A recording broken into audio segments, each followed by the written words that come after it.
मृतदेह तिसऱ्या दिवशी सापडला.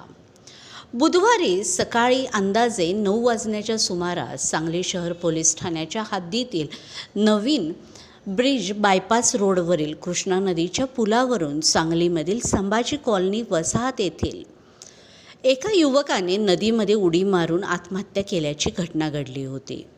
या घटनेची माहिती मिळताच सांगली शहर पोलीस ठाण्याचे अधिकारी व कर्मचारी घटनास्थळी दाखल झाले.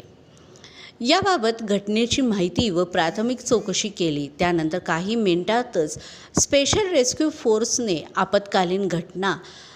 आपत्कालीन पथक घटनास्थळी दाखल झाले.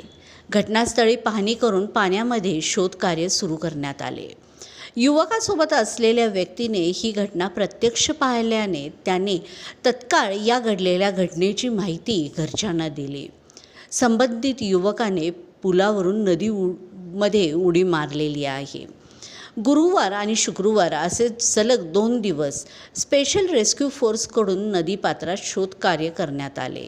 मात्र यावेळी मृतदेह मिळून आलेला नव्हता.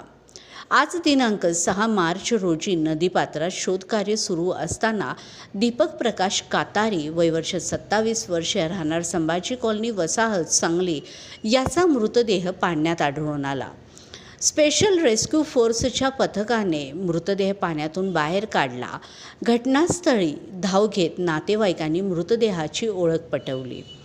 त्यानंतर स्पेशल रेस्क्यू फोर्सच्या रुग्णवाहिकेतून मृतदेह पुढील वैद्यकीय तपासासाठी सांगली शासकीय रुग्णालयामध्ये पाठवण्यात आला असून पुढील तपास सांगली शहर पोलीस ठाणे करीत आहेत. शोधकार्य करण्यासाठी स्पेशल रेस्क्यू फोर्समधून कैलास वडर, राजू मोरे, सागर जाधव, महेश गाराणे, सदाशिव भोसले, आसिफ मकानदार, इर्शाद कवठेकर यांनी सहकार्य केले.